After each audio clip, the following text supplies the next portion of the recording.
Two fighters. Identical ages. Identical heights. Nearly identical records. The stage was set in the 67-kilogram welterweight division for a highly anticipated bout between Shan, representing Myanmar with a record of 10 wins and 5 losses, and his opponent, C2, an equally skilled 23-year-old fighter. Both men stand at 5 feet 6 inches and came into the fight with comparable experience, making this matchup a true toss-up on paper. As the opening bell rang, it was clear that neither man was interested in a slow start. Within the first few seconds, C2 was on the canvas. However, the referee correctly ruled it a slip, not a knockdown, something relatively common in this striking-heavy sport, where balance can be lost from kicks, clinch breaks, or quick shifts in weight. Shan wasted no time asserting himself.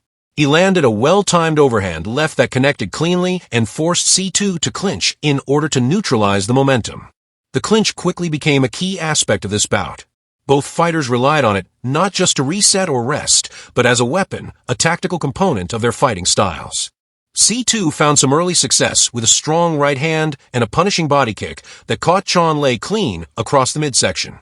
Shan responded in kind, checking kicks and delivering powerful counters, showing his comfort both at range and inside.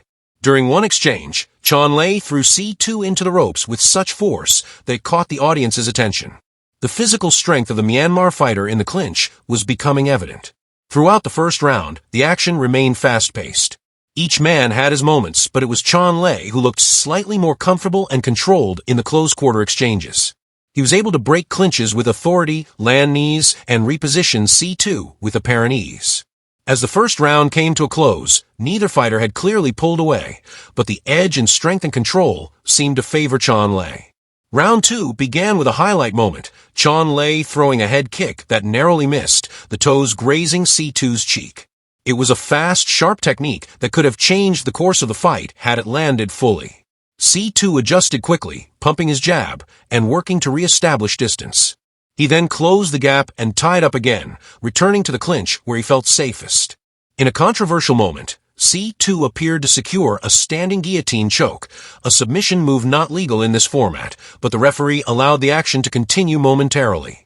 C2 used his shoulder to press into Shan's throat, creating significant discomfort and forcing Shan to react defensively.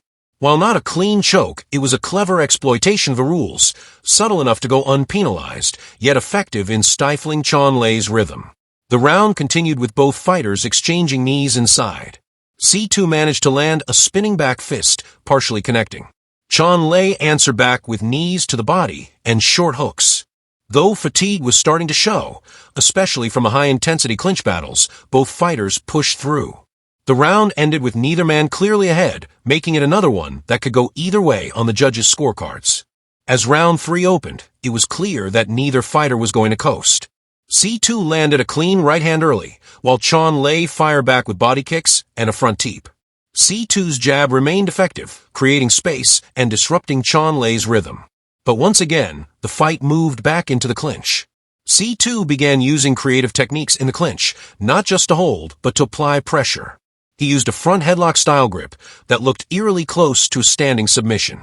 His shoulder pressed under Shan's chin, and his grip was tight. Shan's face showed discomfort, and though the referee intervened when there was a lull in strikes, it was clear that these unorthodox tactics were bothering Shan. Despite that, Shan never stopped pressing forward. He absorbed punches to get inside, and tried to reverse position in the clinch. C2 matched his movement, keeping the exchanges tight and technical. At one point, both fighters tumbled to the ground, but again, it was ruled a slip. By the end of the third, it was anyone's guess who was ahead.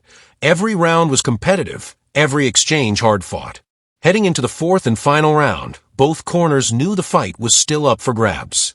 Shan came forward with renewed aggression, looking to leave a strong final impression. He threw combinations and led with the jab, only for C2 to counter and re-enter the clinch.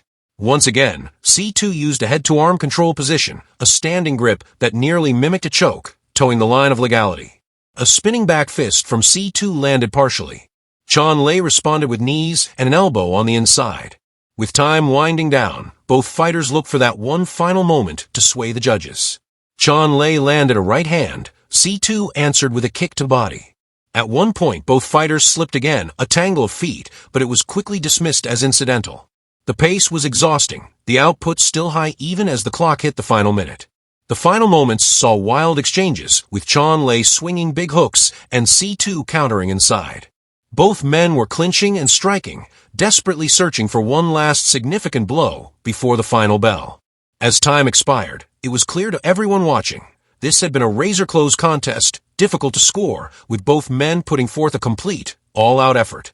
When the decision was announced, it came by split decision, in favor of C2. There were audible reactions from the crowd, both in surprise and in approval. It was the kind of fight where either man could have won, and few would have complained. C2's tactics, especially in the clinch, likely played a decisive role in the judges' eyes. He was smart, resourceful, and effective in controlling the tempo. Shan, despite the loss, proved himself as a durable, technical, and relentless fighter. His ability to walk through punches, control the clinch, and deliver powerful strikes will keep him a threat in this division moving forward. In the end, C2 walked away with a hard-fought, emotional victory in one of the most competitive fights of the night. Both men elevated their stock, and fans were treated to a technical and physical battle that showcased the depth of talent in the welterweight division.